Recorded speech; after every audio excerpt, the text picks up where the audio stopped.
Okay, I want to tell you a short story about how I started to learn Japanese. When I was 8 years old, my parents got me a small uh, guidebook, a Japanese phrase book for Christmas, and I don't know why they chose Japanese, but it was a little pocket guide and it was written in English. All the Japanese words were written in English. And I remember as a kid, when I was a kid, I didn't watch a lot of TV. I played with toys. I played with my sister. I went outside. I didn't play video games or Game Boys or whatever kids play with today. And also I would read sometimes if my parents gave me a book. And I remember just reading through this little phrase book and seeing these long Japanese words, and it was so interesting to me for some reason. I don't know why, but I really loved this book and I loved discovering these new words. It was so I don't know, it was so special to me. And I remember seeing a lot of K's in all the Japanese words, and I thought, why are there so many K's in Japanese? So as time passed, that book kind of faded into the background, and I'm going to fast forward now to after I finished university. I came back to my hometown, which is near San Francisco, and I had just met this Japanese girl. She was studying at an ESL school in my town, and I had only met her one time, but we had a good connection, and she went back to Japan after that one time that I met her. And after that, I ended up moving to San Diego. I decided to move there and look for a job. And after about 1 month, I got a letter from this girl. Her name was Yukimi, and keep in mind we had only met one time. And we started exchanging postal mail weekly. And so I was really getting into her. And in my new life in San Diego, I got a job as a taxi driver. And I was also going to a community college in San Diego to take courses because I was planning on going back to school again.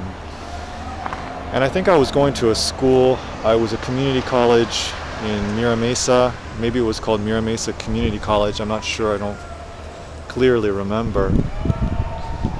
So I was working as a taxi driver, and we had to work 12-hour shifts, and usually I would work from 3 p.m. to 3 a.m. Basically, I just had to pay the owner of the cab company $50 to use his cab for that 12-hour shift, and then I had to fill up the tank at the end of the shift and pay for gas, and I could keep all the money, all the fares that the passengers gave me. I could keep the rest. And basically, during my 12-hour shift, I was pretty free. There was nobody really managing me. If I got a call from dispatch, I would have to go and pick up the passenger.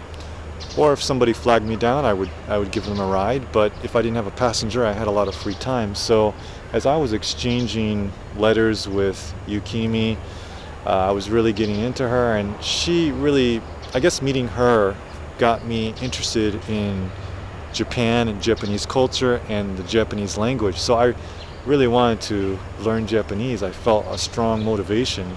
And since I was already going to the community college taking other courses, I thought, well, maybe they have a Japanese course here. So I checked it out and I signed up for their Japanese 1 language course. It was during the summer. So the class was like 3 hours a day, 2 or 3 times a week. And I had a Japanese teacher. She wasn't a Japanese American, but she had come to America when she was in her 20s, and at that time she was about probably in her 40s, so she spoke English really well. And she wasn't a really strict teacher. Like, I don't think her main focus was to teach us Japanese. Like, for me, I'm an English teacher, and when I get with my students, I just drill them English, English, English. I don't so much focus on American culture and interpersonal relationships, but she was more easygoing, and I think it was good because Japanese is so difficult that you really have to ease into it. If you throw it at somebody full force, it just might seem overwhelming.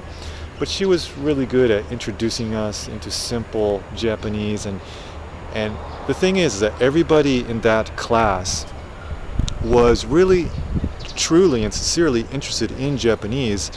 It wasn't like any, what do I say? It wasn't a mandatory course, so everybody who signed up for that course actually wanted to study Japanese. And our teacher, she would tell us stories about Japan, and since all the students were interested in Japan, when she told these stories about Japan, everybody's eyes would just be glued on the teacher, and we'd be listening to her in amazement as she told these stories.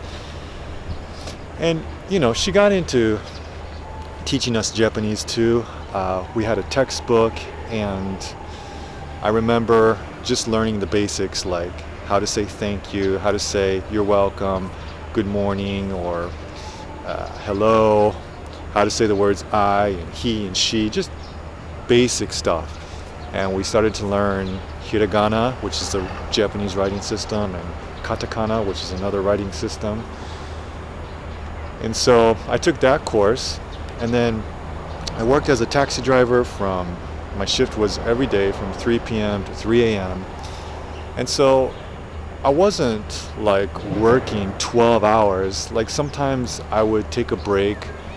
I could just park and I would look at my Japanese textbook and study it. Like I would park near the trolley station. I think that's what they call it there, a trolley. They have a trolley there, trolley system there. I would park at the station there in the shade, and I would roll down the windows. And San Diego is just beautiful. I mean, it's like here in Kobe today, it's just sunny here. It's like this every day almost in San Diego. And I would just relax, and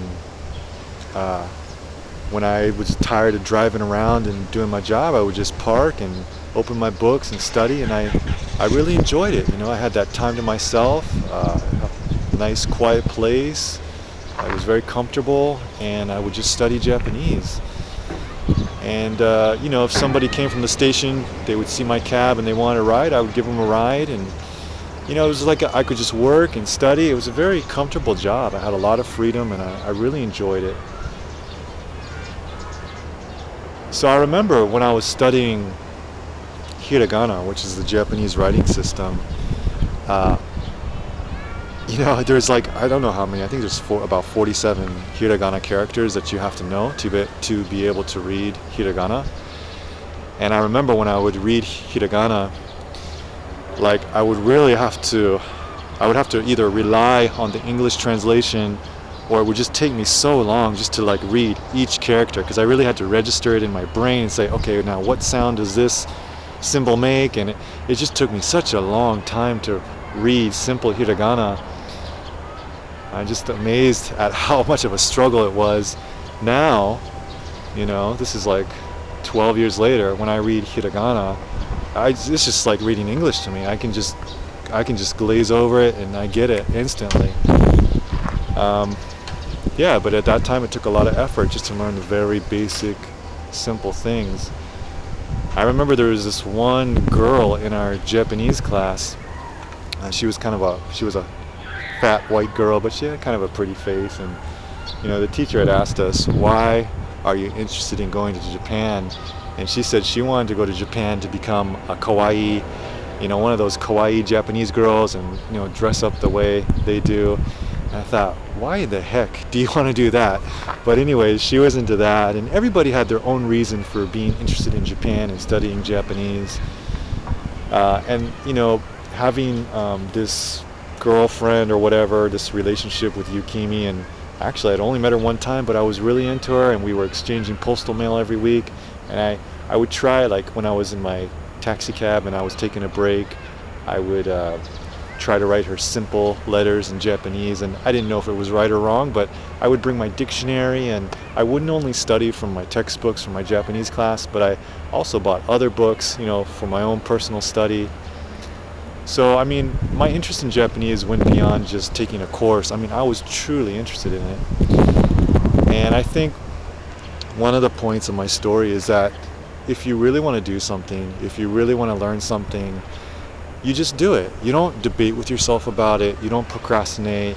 You don't think, oh, when am I going to make time to do this today? I don't have time to do it. You know, how am I going to fit this into my schedule? You don't think like that. When you have some passion in your heart, you just do it. You don't even feel any resistance in regards to what you want to do. So in terms of when I first started studying Japanese, I really had that passion, and that's how I felt about studying Japanese. And I think that's one of the reasons that I was able to speak somewhat fluently. Hello. There's some little kids here. What's your name? What's your name? 名前は何ですか?